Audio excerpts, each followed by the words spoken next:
A couple days ago, I made a video, something like one good thing about all 30 teams. It was a great video. You guys seem to love it, but you can't do the good without the bad. So if you had not watched the good one, you should go watch that, because in this video, there's 100% chance I will be saying something negative about your favorite team. Whether your favorite team is the best team in the league or the worst team in the league, it's not perfect. So I will be pointing out at least one bad thing about it. Again, I did good things already, so I don't want to see y'all triggered in the comment section because I said something about the team because I said something good about them a couple days ago, okay? But let's get into it. The first one is the Atlanta Hawks. The bad thing about the Atlanta Hawks is that they're bad. They're bad, and them being bad is ultimately a good thing because it's not like they're bad and they're trying to win. They're bad because they're trying to be bad, but still, being bad is still bad. You feel me? Was that good or was that bad? Next, the Boston Celtics. Now, the bad thing about the Boston Celtics so far, Celtics fans, you may not like to hear this, but this is somewhat of a lost season. Yes, you are the best team in Eastern Conference by record right now, but without Gordon Hayward, are you really going to compete for a championship? You can maybe get out the Eastern Conference because the Cavs are struggling, but are you going to compete against the Golden State Warriors without Gordon Hayward? I don't think so. So ultimately, if your goal is to win a championship, this is a lost season for y'all. Y'all know me, I'm mostly a positive dude. I try to look at the bright side of everything. So this is actually kind of tough, but we're going to move to the Brooklyn Nets, who, well, their worst thing is that they don't have their draft pick this year. It's going to end up being a top 10 pick. Now, I know they haven't played good, but you can't actually believe they're a playoff team, right? I don't think they are. So because of that, them not being a playoff team, just means they're going to be in the lottery, but they don't have their first round pick because that's going to the Cleveland Cavaliers. So that's the bad thing. Next, we got the Charlotte Hornets. Now, the bad thing about the Charlotte Hornets is like most of their offense comes from Kemba Walker. Now, that may not seem like a bad thing, but if Kemba has a bad game, 90% of the time, you're probably going to catch an L. So because of that, that's their negative. And don't forget all the injuries that they're dealing with too. Right now, they're 4-3. Again, look at that. I'm already trying to make good things out of bad things. Kemba being their only option is like their bad thing, okay? Chicago Bulls, yeah.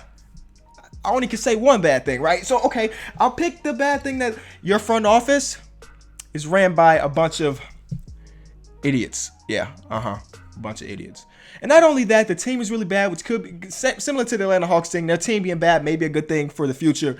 But the front office is being ran by some of the worst people imaginable. And because of that, this rebuilding project that we're starting this year may take a long time because the people up top don't know what they're doing. Next, we got the Cleveland Cavaliers. Now, their bad thing is that right now, they're in a 3-game loser streak. It's like an annual skid is what I like to call it. Because each year, the Cleveland Cavaliers do this, where they start off or just some part in the season, they just start to lose games. And then the media goes crazy. We're like, should we be worried about the Cleveland Cavaliers? In reality, most of the time, no. But maybe this year, yeah, you should. They just lost to Brooklyn, New York, and the Pelicans. Brooklyn, New York, and the Pelicans. Those were their last 3 L's. I don't know, man. They just lost 3 in a row. Should you be worried? I'm not saying yes. I'm not saying no. But that's their bad thing. And they don't have Isaiah Thomas. That's also a bad thing. And when he does come back, he probably won't be the Isaiah Thomas we saw last year. Either way, we're going to move on to the next one. Dallas Mavericks. Now, there are a lot of bad things you can say about the Dallas Mavericks. But the one thing I'm going to stick to is that they're basically the worst rebounding team in the league. That's it. You need to rebound the ball if you want to win games. And I feel like they kind of want to win games at this point. At the end of last season, Mark Cuban even said it himself, they started to tank once they realized they weren't making the playoffs. And boom, you got Dennis Smith Jr., who looks pretty good. Look at me. I'm already going positive again. You got Dennis Smith Jr. Right now, I think they kind of want to win. But you can't win if you don't rebound the ball, baby. So somewhere down the line, they'll be like, okay, let's take a step back. Let's tank it out. Let's take it out and try to get a number 1 pick or a top 5 pick or whatever. But right now, you need to rebound the ball. Detroit Pistons. Detroit basketball, surprising the world at the start of this season, playing really well. That's not negative. Let's get to that negative, which is that they're playing terribly in the first quarter. We've seen teams do this in the past where they start off every game slow, and now they got to play catch up for the next 3 quarters. That's what the Detroit Pistons is doing right now. Don't get me wrong. Oh my God, I'm coming with another positive. Y'all looking good, man. Y'all just beat the Warriors and the Clippers back to back. 2 of the top teams out west. Woo! Do your thing, Playboys. Do your thing. But back to the negatives when we talk about the Warriors. They just lost. They just lost to the Detroit Pistons. And their bad thing is that defensively, they have been bad. Last year, they were the number 2 defense. This year, they're the bottom 5 defense in the league. How do you make that big of... It don't really make sense. But the saving grace for them is that they got like historically one of the best offenses in the world ever. So I guess them playing bad on defense don't mean much when you putting up 141 points against the Clippers. Again, it's hard for me to stay negative. I'm just going to let it ride. If I go positive, who cares, right? Do y'all really care? Probably not. But maybe. Whatever. The Rockets live and die by the 3.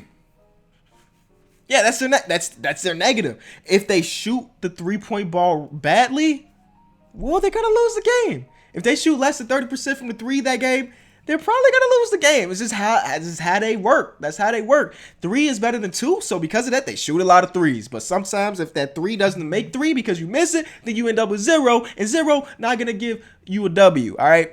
Living die by the 3, that's their negative. But ultimately, it could be seen as a positive because when they were on, they're on. They were on the other day when they set a record for most 3s and a half, beating their previous record. That's what they do. The Pacers have no rim protection right now. That's it. They have no rim protection, and most of this is probably due to Miles Turner being out with that concussion. Miles, fam, please get well soon. And I'm not just saying this because you're my fantasy basketball team and all that. I want to see you will go out there and ball out, man. Your team needs you. Sabonis has been playing pretty well, but he's no rim protector.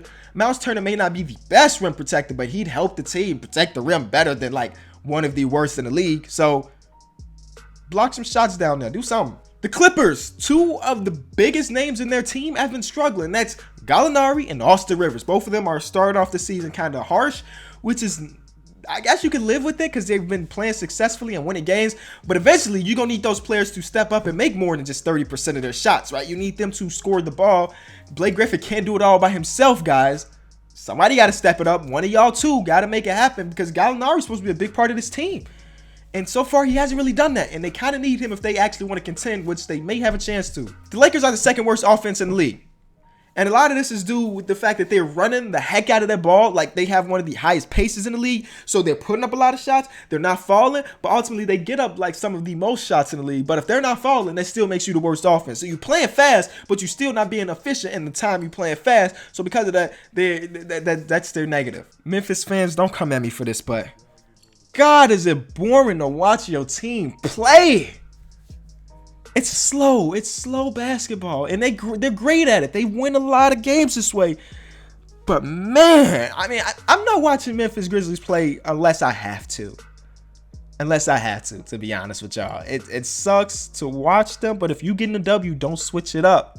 Keep doing your thing. One of the best teams in the league right now. But man, I'm asleep. The Heat still have no Hassan Whiteside. They need Hassan. Come back. I think he's questionable for tomorrow, so maybe we see Hassan Whiteside back in the lineup, back trying to get a triple-double with blocks or whatever he try to do. You know, he just go out there and try to get his stats high, right? Y'all know that? It's kind of what he do. We got the Milwaukee Bucks. Buckle down because this is getting deep into it. Their worst thing is that they have guys like Matthew Dellavedova, Mirza Teletovic, and John Henson that don't do much besides, well, take up a large portion of your cap space. You got who seems like he's going to be the MVP this year, Giannis, the Greek freak. And, well, right now he looks good. The team around him looks okay. But ultimately, the goal of any GM, any team, you want to get better. And you can get a better team around Giannis. Well, actually, you may not be able to because of Mirza Teletovic, John Henson, and Matthew Dellavedova are making so much money that in free agency, you won't have any money to try to bring in a player to help Giannis even more. You know? So that's a bad thing, man. Gave out some bad contracts in last year's offseason like a lot of people did, and it's going to hurt them in the long run. Unless they can make a deal to get rid of some of that cap space. That team that you see right now of the core of Giannis and Chris Middleton and maybe Jabari Parker, like that core will be their core for a couple more years, when in reality, they may need another good piece to actually be real life contenders. You feel? Next team, Minnesota Timberwolves. All right. Baz Muhammad. Yes, I said Baz Muhammad. If he gonna switch his name, we might as well call him by his new name. Not Shabazz, just Baz Muhammad.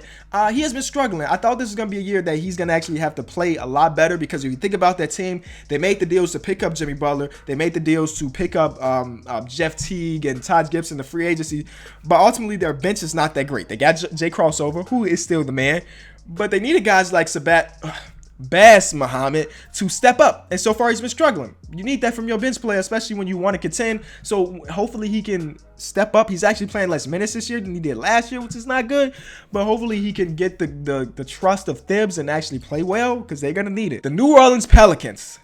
Their bad thing is that this is like a 2.5-man team. Y'all know the two players, Boogie Cousins and the Brown Anthony Davis. Whew. That one of my favorite duos in the league for sure. But 2.5 because Drew Holiday is playing okay. Like, we get half of his body because he's starting to play a little bit better now. But the rest of the team is complete garbage. And even though you got two of the best big men in the league, if the rest of the team is non-existent, you're not going to be a contender. You're not going to be a contender. They're losing games. They beat the Cavs, though. Shout out to them. They beat the Cavs, but honestly, they're not going to be contenders just with those two pieces. You need more. Rondo comes back. Hopefully, he can help y'all. But other than that, man, y'all team, you need to figure something out. And I think it's going to result in, like, DeMarcus getting traded this offseason, and it's going to suck. But y'all need, instead of 2.5 men, y'all need at least 5. You know, you need 5 good players, right? The Knicks. Yeah. The Knicks. The bad thing about the Knicks, even though y'all all on a 3-game win streak, I have been peeping. Trust me, I watched last night's game when Porzingis did his thing. Career highs numbers. The bad thing about the Knicks, which I'm just going to pick one, is the point guard situation. Their starting point guard is Jerry Jack. They got Ramon Sessions. They got Frank Ntilikina. Again, I watched yesterday's game. I still don't know how to pronounce the man's name. And then Ron Baker. That's your point guard core. Well, it's tough. It's tough, man. You need a better point guard situation. So that's your bad thing. Next, the OKC Thunder. Now, the bad thing about the OKC Thunder is that Roberson hasn't made a free throw yet. But no, it's not so much as free throws, but Roberson is slowly falling. I don't know if you want to say he's falling out of rotation. Last year, he averaged 30 minutes per game. And so far this year, he's only averaging 16 minutes per game.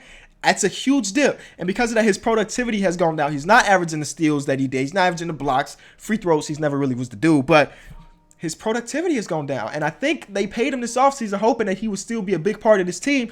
But he's not playing to where he should be playing. The Orlando Magic, shout out to them. They're killing the league so far. The bad thing is very similar to the Milwaukee Bucks one. Maybe the Magic figured it out. Maybe Aaron Gordon has finally taken that step. Again, it's too early to find out.